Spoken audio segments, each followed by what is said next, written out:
Fala galera, beleza? Sejam bem-vindos ao canal Matemática Caveira. Chegamos à nossa quinta aula, finalizando as 10 questões que caíram para a GCM de Araras. E eu tenho certeza que essas 10 questões de matemática irão te ajudar muito no concurso para a GCM de São Roque. Se você quer saber quais foram essas últimas duas questões que caíram lá, já sabe, né?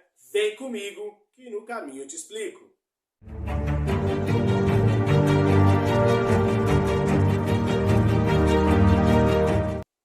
Bora lá, senhores! Vamos finalizar as duas questões. Uma questão envolvendo geometria e a outra, brinde da prova. Mas vamos na primeira. Primeira questão envolvia volume do cilindro. E tinha uma pegadinha na questão. Essa banca, ela adora pegadinhas. Tem que ter muita atenção nas questões de matemática. Tudo bem, senhores? Se você é novo no canal, se inscreva. Se gostar da aula, deixe o like. É importante que você ative o sininho para que você não perca nenhuma aula, porque além dessas correções que eu estou fazendo das provas anteriores, eu estou corrigindo mais 200 exercícios da Banca Vunesp aqui no canal. Você não pode perder nenhuma dessa correção, porque todos os conteúdos serão contemplados na sua prova, independente da banca que você vai fazer. Tranquilo, senhores? Sem mais delongas, vamos à nossa questão 19. Põe aí, produção. Um reservatório de água possui 4 metros de diâmetro. E aqui que está a pegadinha. Por quê, senhores? Ó, quando se falar de reservatório, cilíndrico, enfim, vai ser volume. E você tem o desenho aí. Você percebe que é um reservatório cilíndrico, certo? O volume do cilindro é π vezes o raio ao quadrado vezes a altura. E a altura é representada pela letra H, tá, senhores? Não é zoeira minha, não. Beleza. Essa é a fórmula, anote no seu caderno, porque sempre é muito comum ser cobrado cilindro, principalmente a banca IBAN. A IBAN adora, em todas as provas ela cobra aí uma questão de cilindro, tá? Mas agora vamos fazer de novo a leitura. Fala assim, ó, um reservatório de água possui 4 metros de diâmetro. Tem a letra D aqui, senhores, em algum momento? Não tem. O que é o diâmetro, para que você entenda? Ó, pensa lá no campo de futebol, tá? Ó, temos aí, né, uma circunferência e passando uma reta no meio dela, bem pelo centro. Isso aqui tudo é o diâmetro. Só que a fórmula não tem diâmetro, a fórmula tem raio. E o que seria o raio, senhores? O raio é só esse pedaço, só a metade. Tudo bem, senhores? Então perceba que a banca te dá tudo, ou seja, ele te deu 4 metros, só que você só vai usar 2. Você só usa essa metadezinha aqui. Essa é a grande sacada que as bancas usam muito quando se fala de cilindro, tudo bem? Elas vêm com a palavra diâmetro. Se você usar o 4, vai dar erro aí. Brasil? Bora lá. Então, ó, ela falou que é 4 metros de diâmetro. Então, eu vou colocar assim, ó. Eu não sei nem quem vai perguntar, mas eu já vou achar o volume desse cilindro inteiro aí, tudo bem?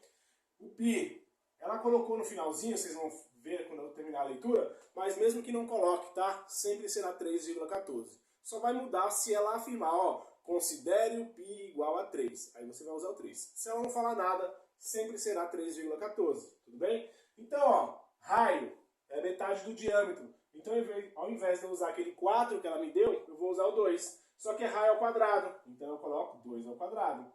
Vezes a altura. Deixa eu ver o que tem de altura, ó. Por 1,5 metros de altura. Então, tá aqui, ó. Vezes 1,5 metros de altura. Tudo bem, senhores? Perceba que geometria é só você saber a fórmula. Se você sabe a fórmula, já é 90% da questão resolvida, tranquilo. O resto agora é só resolver aqui nosso cálculo em si, certo? Vamos lá, ó. 3,14 eu mantenho, tem que resolver a primeira potência. 2 elevado ao quadrado dá 4. Então vai ficar vezes esse 1,5. Ó, 4 vezes 1,5. 1,5 com 1,5 já dá 3. Mais 3 dá 6, né? Então vai ficar assim, ó. 3,14 vezes o 6. Vamos fazer essa multiplicaçãozinha rápida aqui, ó. Só colocar o 6 aqui embaixo, ó. 6 vezes 4 dá 24, sobe o 2. 6 vezes 1 dá 6, mais esse dá 8. 6 vezes o 3 dá 18, ó. 2 casas após a vírgula, 2 casas após a vírgula. Então, qual que é o volume? Não sei se você vai me perguntar isso, mas eu já sei qual é o volume desse cilindro. É 18,84 metros cúbicos de água aí. Beleza. Ou de qualquer outro líquido, mas vamos continuar. Sabendo que 2/3 de sua capacidade total está ocupada por água. O volume sem água representa um total. E aqui, ó, a Vunesp também adora esse tipo de informação aí, tá, senhores? Eu vou apagar aqui para poder mostrar para os senhores o que realmente ele está te perguntando. Bora lá. Então vamos fazer esse desenho para que você, né, só não considere aí a perfeição do desenho, mas basicamente ele está falando isso aqui, ó. que 2/3 está, né? Então eu estou dividindo aí, ó, 1, 2, 3. 1, 2, 3 pedaços aí, certo? E aí ele preencheu isso aqui de água e isso aqui de água. 2/3. Beleza. Só que ele não quer saber essa quantidade de água que tem dentro. Ele quer saber o contrário, ele quer saber essa parte de cima que está vazio. Ou seja, ó, vou colocar aqui a fração. Sempre, senhores, esse número de baixo é a quantidade de coisas que eu dividi. Então eu dividi aí o meu cilindro em 3 pedaços. Eu usei 2 pedaços. Aí eu te pergunto, quantos pedaços está faltando? Você vai me dizer, está faltando um pedaço de 3. Então é isso que ela quer saber, não é a fração que ela está te dando, tudo bem? E aí, ó, o que eu tinha que fazer aí, basicamente? É pegar o total, que eu já sei qual que é, 18,84, né? Vezes essa fração que está faltando, porque é justamente isso que ele quer. É a parte vazia, não é a parte cheia, tudo bem? As bancas adoram, fala de A, mas ele quer saber de B. E aí vai ter a alternativa do A, se você não tiver atenção, você acaba sendo induzido ao erro. Tudo bem, senhores? Vamos fazer, ó, 18,84 vezes o 1 é ele mesmo. E aí eu vou fazer 18,84 dividido para esse 3. Você já sabe fazer uma divisão com vírgula, não sabe? De que maneira que vai ficar essa divisão com vírgula? Ó, 2 casas. Primeiro passo, tá? Ó, põe vírgula onde não tem. Segundo passo, acrescento 2 zeros, porque eu tenho 2 casas após a vírgula. Beleza? E o último passo aí na divisão com vírgula é só tirar as vírgulas. Vai ser muito mais fácil, mais objetivo. Certo? Quantas vezes para chegar nesse número aqui, ó? Pelo menos 6 vezes, né? Ó, 6 vezes aqui dá 1.800. Vamos fazer a subtração aí, ó. Vai sobrar o 4, o 8. 8 menos 8 dá 0 e 1 menos 1 dá 0. Só que 84 não dá para dividir para 300. Põe vírgula lá e um 0 aqui. E agora, 2 vezes, ó. 2 vezes o 300 dá 600. Aqui vai sobrar 0, 4, 8 menos o 6 dá 2. Só que 240 de novo não dá para dividir. O que eu faço? Só acrescento o 0 aqui embaixo. E agora, quantas vezes o 300 que eu chego aqui? Vai ser 6, 7, 8.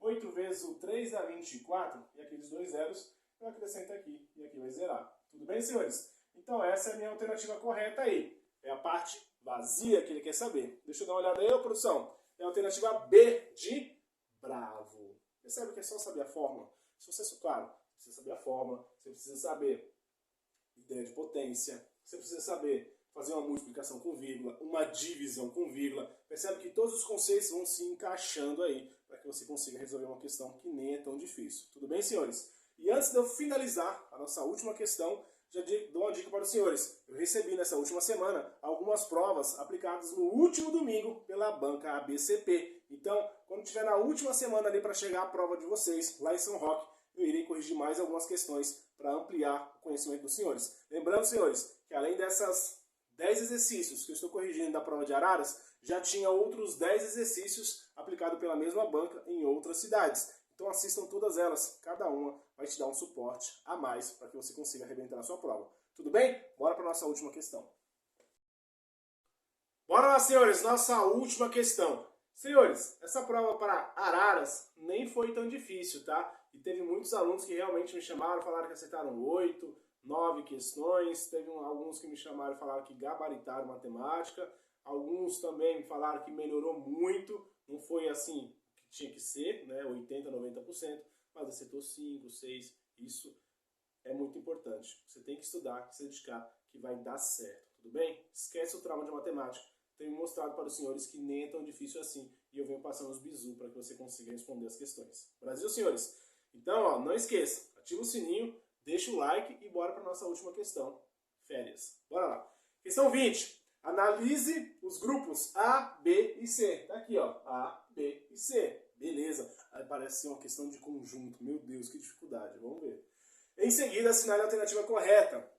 E aí, ó, mesma coisa de alguma aula anterior para trás aí, que falava, eu falei para os senhores que tem que analisar alternativa por alternativa. Não dá para só ler a primeira e já falar é essa. Tem que ler todas para não ser induzido ao erro. Tudo bem, senhores? E aí nós temos vários números, mas vamos ver nas alternativas aí. Alternativa A. O número 2 pertence a 3 grupos. E aí, ó, eu vou pedir para a produção colocar separadamente. Deixa eu ficar mais para o meio aqui, ó. Para a produção colocar o gráfico de um lado, né? Que é esse desenho aqui. E as alternativas do outro. Vamos ver se a produção coloca aí, ela fica putaça comigo, mas vamos ver.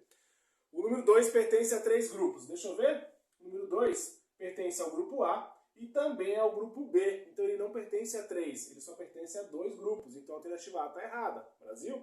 Alternativa B. O número 5 pertence aos grupos A, B e C.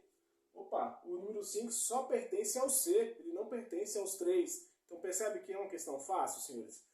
Alternativa C. O número 3 pertence aos grupos A e C. Então o número 3 pertence ao grupo A e C. Realmente, o número 3 pertence aos 2 grupos. Então, a priori, a alternativa C está correta. Mas vamos analisar o último para não ser induzido ao erro, tá? Alternativa D. Não há números pertencendo a mais de um grupo. Errado, né? O 1 e o 3 estão pertencendo a 2 grupos. O 2 e o 4 também estão pertencendo a 2 grupos. Então, realmente tem números pertencendo a mais de um grupo. Então, a alternativa D também está errada. Realmente, a alternativa C, de sapato, está correta. Tudo bem, senhores? Então, finalizamos as 10 questões conforme prometido para os senhores. Espero ter ajudado os senhores nos seus conhecimentos. Estudem mais. Como eu falei, já tem mais de 40 aulas voltadas para a Banca Vunesp. Os conteúdos são os mesmos que os senhores vão fazer lá em São Roque ou qualquer outra banca. É importante que você assista, são aulas bem curtas e bem objetivas. Assista, comenta, compartilha com aquele seu amigo que também está estudando. E claro, deixe o seu depoimento. Mostre como você tem evoluído, que eu tenho certeza, se você está assistindo as aulas, você evoluiu bastante em matemática e vai arrebentar já no próximo concurso. Tudo bem, senhores? Então eu te aguardo lá na última semana, véspera da prova de São Roque. Irei trazer mais algumas questões aplicadas pela banca no último final de semana para auxiliar os seus estudos. Combinado, senhores? Então eu te aguardo lá. Forte abraço e até lá!